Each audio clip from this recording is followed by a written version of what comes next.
This time we go to drag weekend. We spend money we don't have on a truck that doesn't deserve it to go slower than we really want to do. And Finnegan wears a dress.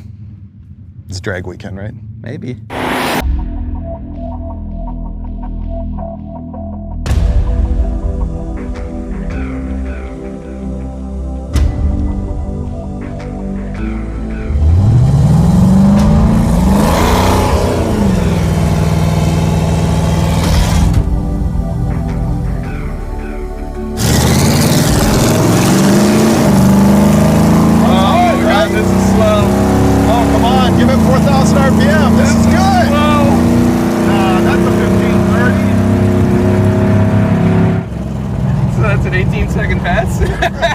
Runs 10s in the 8th mile. Hey, dude!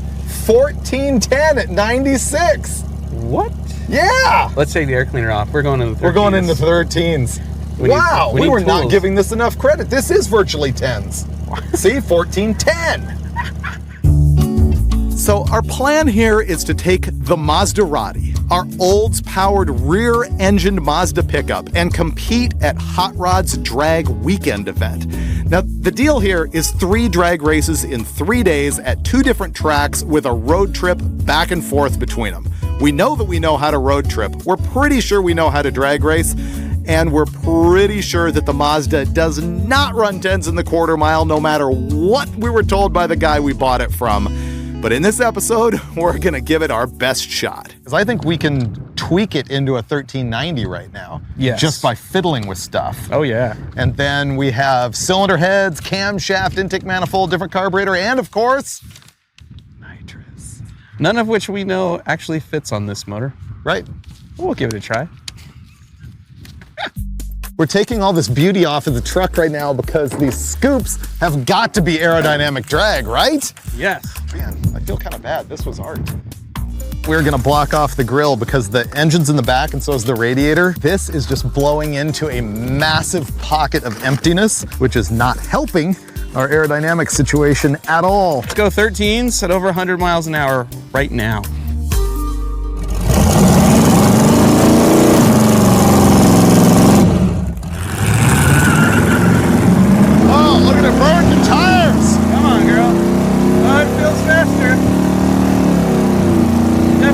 Faster.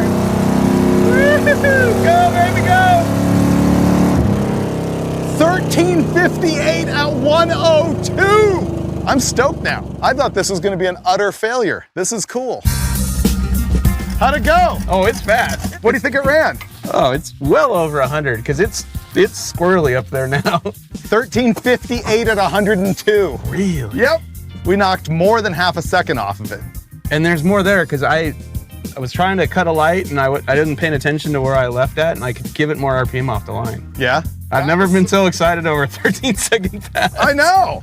I mean, I'm still disappointed in mankind. You know, we did have a guy lie to us. Yeah. Like, just looked us in the eye and lied to us. I thought we were well over that by now.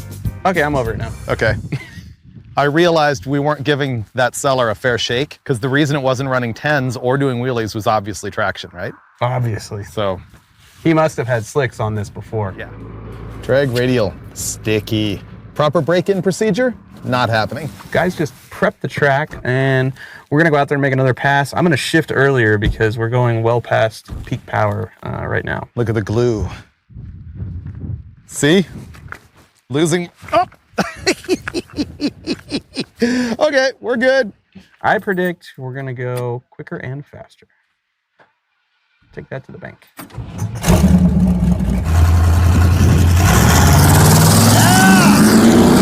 Oh yeah, that's good. We got this now. Come on. 1340 something. Go, go, go. We're in high gear way sooner than we were before.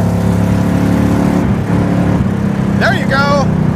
1342, best of the day. I don't know if we're setting records, but it felt good.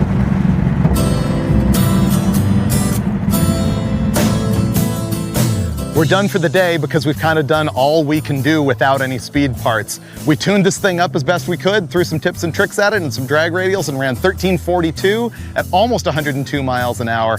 Tomorrow, we'll be bolting on speed parts. But then we were packing up, getting ready to go, and these guys showed up with the same rotary pickup as ours, except for it's a little bit newer, and it still has the rotary in it, and they're gonna let us thrash it, right?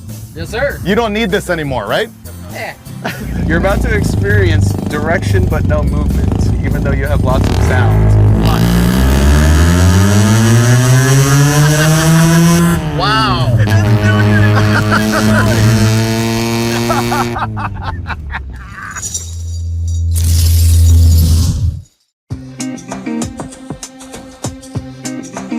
Unbeknownst to me, it's Wednesday, not Tuesday, and we have to be in Chandler, Arizona tomorrow to register for drag weekend.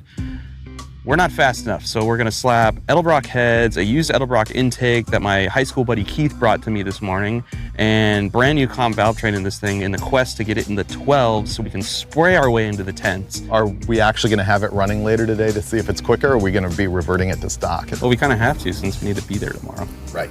So, yeah. Thursday. This is a nickel.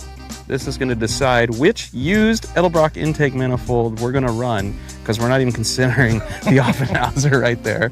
I think I'm leaning towards a performer, but let the nickel decide. But that's purple. It does have its merits. Head's purple, tails, performer.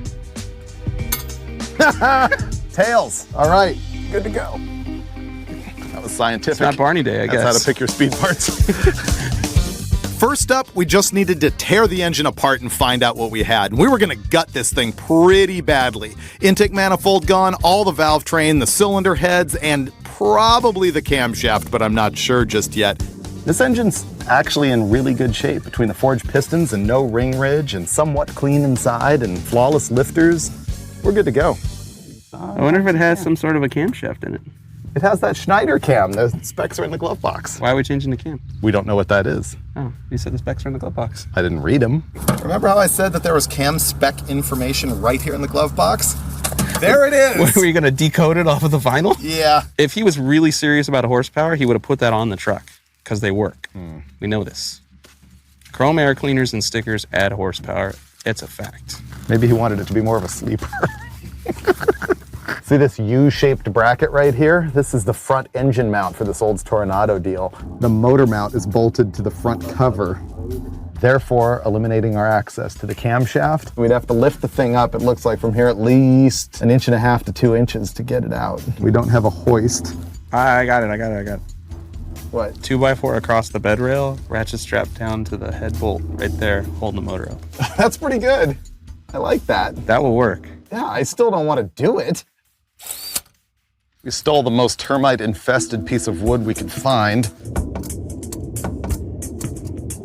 It's flexing that wood pretty good. There we go.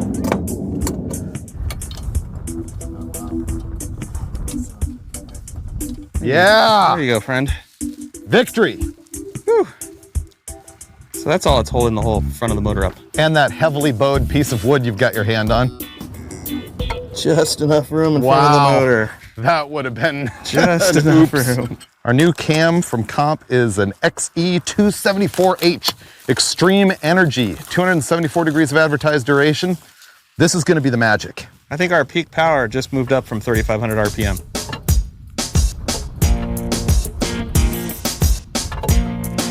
Well, this is not exactly like throwing a hot dog down a hallway.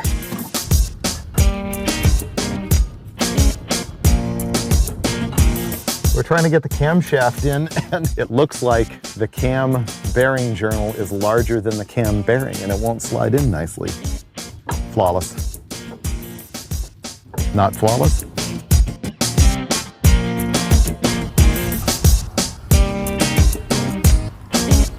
Hold on. Try once more before it gets to that. See that? Can I play with it? Yeah, dude. If it does go in, it's because I loosened it up. There we go.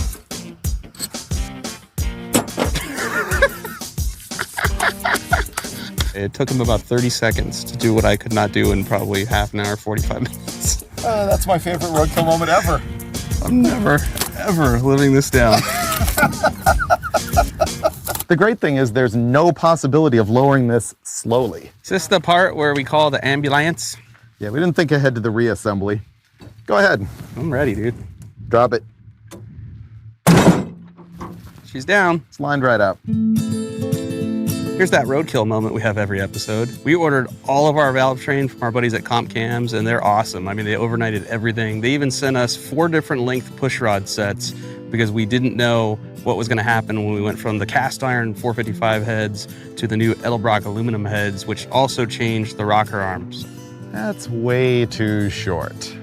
So right now, Dave is on the horn trying to find a machine shop or a speed shop anywhere in Tucson or Phoenix that's got the parts we need so we can slam this thing together. If we can't find those push rods, we're reassembling this whole garbage with the stock heads and with the rocker pedestal doohickey that you broke.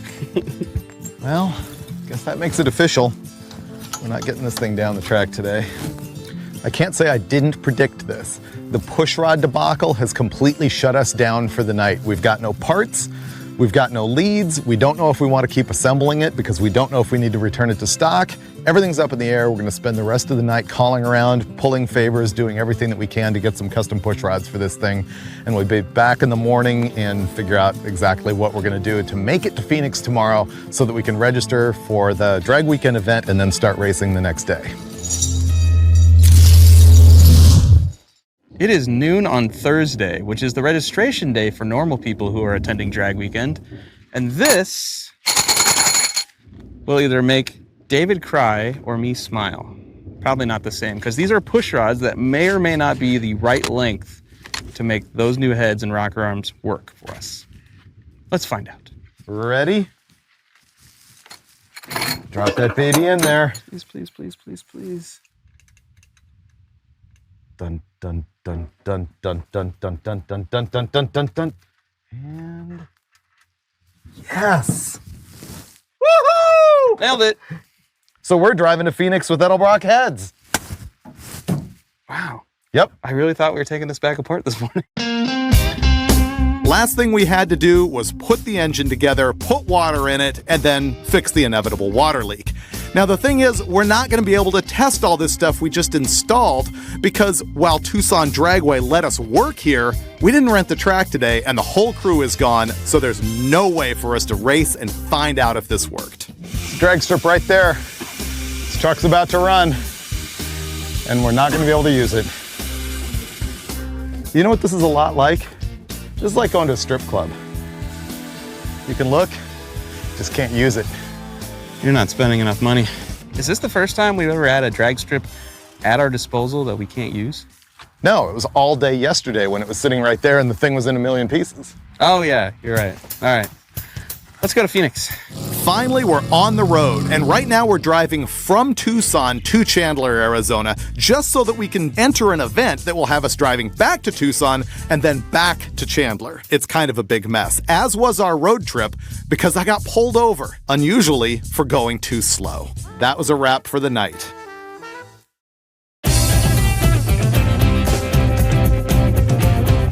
Our truck looks incontinent. Look at that masterpiece. Well, it's race day for other people. Meanwhile, we're here in the parking lot trying to figure out why there's oil all over the ground and engine compartment of the Mazda. We probably have to fix it before they'll let us run. Or at least we get a case of brake clean and just hose it all off and pretend it's not there. Think we can keep it from dripping long enough to make a pass? Yeah, oh, for sure. We had to get all this oil off the back of the truck so it wouldn't drip on the track, and the local parts store was out of brake clean, which is insane, and so we talked to the local guys into letting us go through the car wash. You know what I just realized? What? Our aerodynamically improved front end might not have held up so good.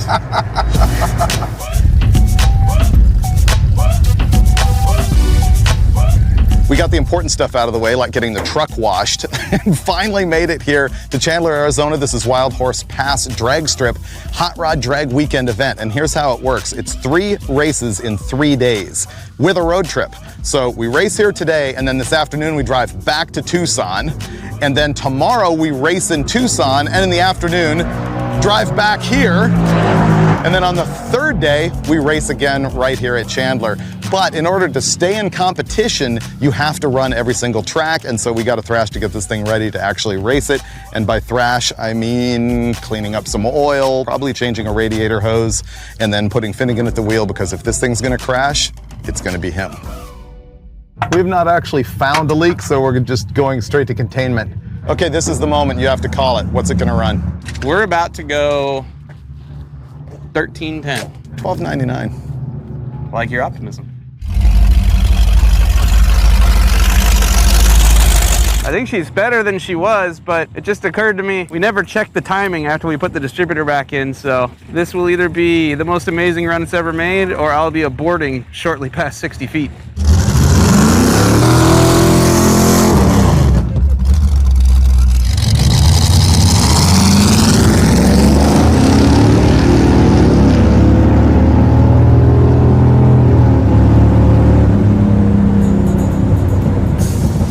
We made 3 passes in a row, improving each time. Last one, 13:11 at 104. So that's best ET, best mile an hour, but it should be quicker than that. What I don't know is what the density altitude is here today and whether it's better or worse than yesterday. And I don't know where he's shifting the thing, and we don't know where the timing is, so we're gonna go figure all of that out and still hope for that $12.99.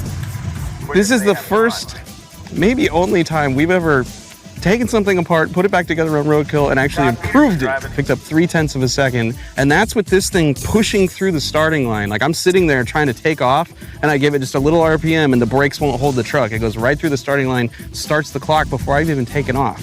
So this is legit a 12-second truck if we could maybe bleed the brakes or do something to it. New shoes, anything to improve this thing. Or hell, how about we put some brake fluid in it, because there's none in there right now. Dude, what? I'm ecstatic. Why? We actually bolted parts onto something and improved it. By lowering our altitude. Whatever. And if we go again right now, this second, it runs in the 12s. Because it doesn't have wide open throttle? No, because there's no friggin' brake fluid in there. Okay, give it a shot. Get the 12-second tune in there. Is it doing anything? Oh, yeah, there's air in there. But at least it now has fluid to push through the system. The pedal feels better. Let's get a timing light on it. Yeah. That was a lot. I like big changes. That was 30. That wasn't 30. That wasn't 30. I'm going for 12s, all right? I gotta make big changes. All right, well, maybe it was a little bit too much.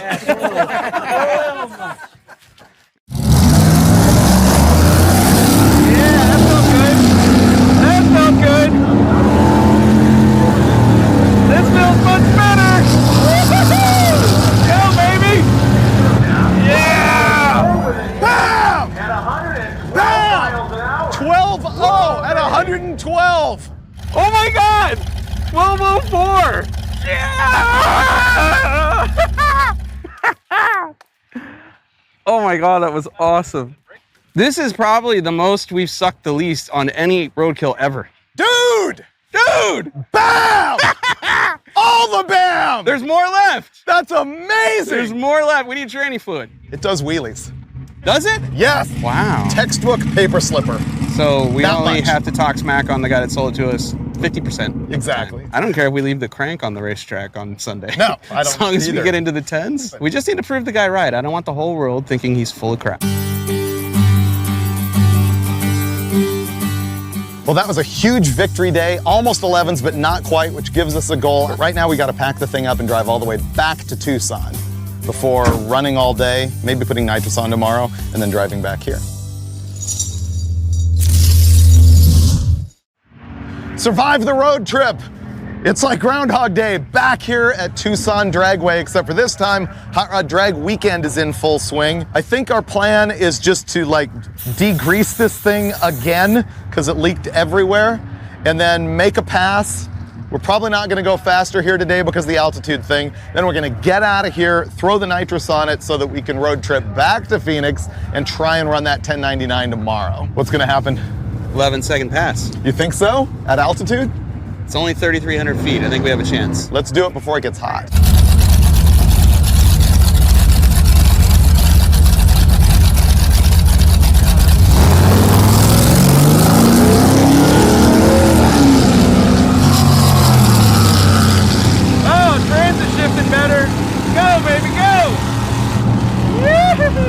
116 and 113. Not bad considering the altitude change. I feel good about the run. I'd like to get into the 11s, but I think we're gonna have to go back down the hill into Chandler to do it.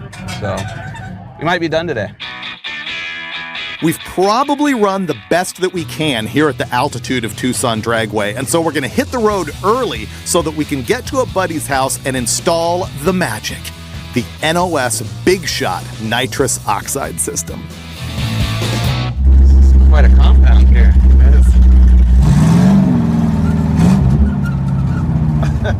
Rocks.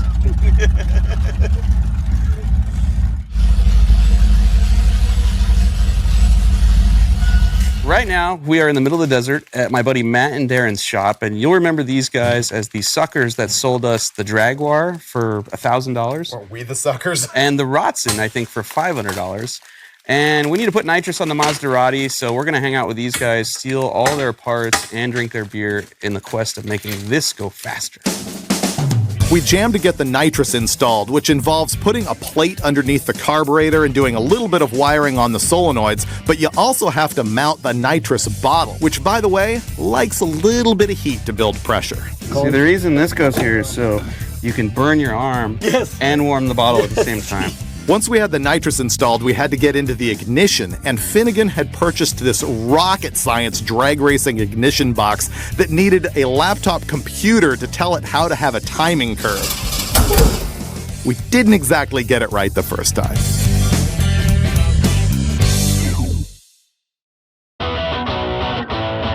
After a lengthy thrash last night, we executed this fine piece of electrical engineering. Finnegan made me wear pants today, so I have to drive. Who wears the pants in this family? This guy. Matt and Darren are back, helping us out with the nitrous system after we used up their entire shop last night. Right now, they're flowing the nitrous, which means they're squirting the gasoline through an orifice that's the same size as our fuel jet in the nitrous system and setting the flowing fuel pressure at 6. You're kidding me!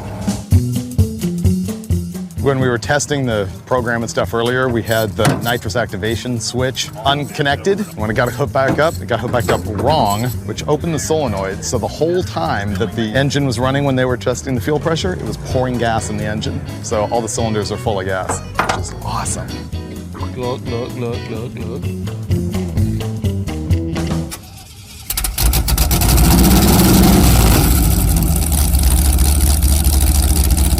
Tens! Let's do this! All of the wisdom I could have bestowed on you, I don't have it in me right now. It slipped your mind? Yeah.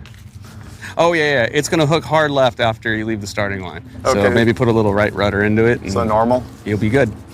Well, this will be our last episode of Roadkill. I really appreciate everything you guys have, given me throughout my career. And, thanks for the teamwork and partnership. I got dulcets. We're fine. I got to poop, too. Okay. So if you could hurry this up. Oh, I might not make it. Is there a bathroom here? Really? I got to go. We can wait for you to splatter. Yeah, I've been holding it a while. In the tower. All right. Sorry. We only have till 3 o'clock and it is 2:42. Solid chance that poop goes for that full 17 minutes. I don't know if Finnegan ever realized that his bowel movement was going to become a plot point. I'm just getting down to my race weight. That's all.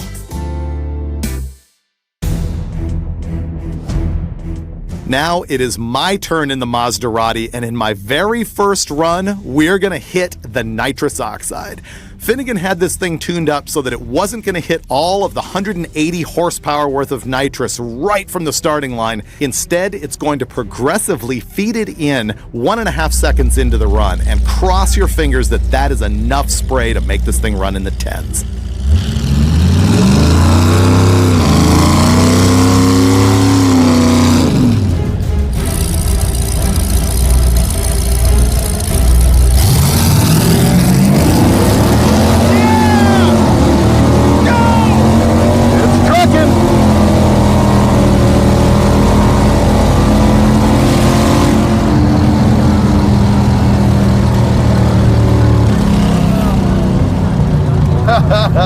Well, we picked up 10 miles an hour and almost another second off the ET, but we did not get our 10-second pass. We just oiled the entire drag strip. Maybe. Turns out the Olds does not have enough piston ring seal for 180 shot worth of nitrous. What happens is essentially it blew by a bunch of combustion pressure, and it pressurized the crankcase, which shoved all the oil up out of the fill tube and splattered it all over the back of the truck. It doesn't run 10s. That guy lied to us. You just committed automotive homicide. Look at that. Oh, it's bad. Oh, dude, you should have seen this thing. It took off, and then the nitrous came on, and then went, bah! Like that. And I was like this, and then I saw 1130, and I was like, oh, let's go again. But obviously Valdez happened, so we're not going again. We're done. When you buy a used car, you never know what you're gonna get.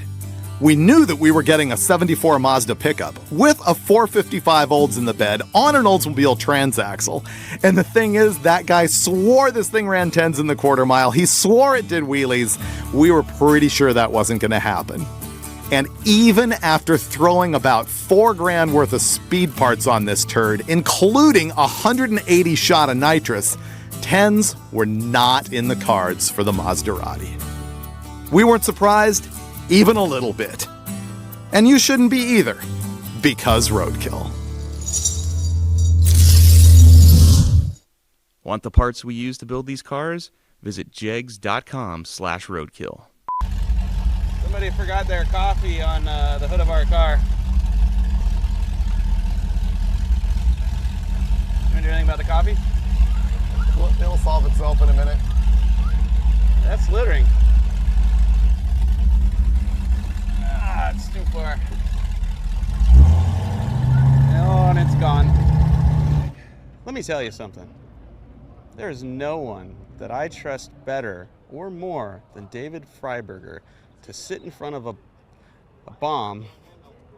I mean, a Mazda with a 455 Olds in the bed with nitrous. You can do it!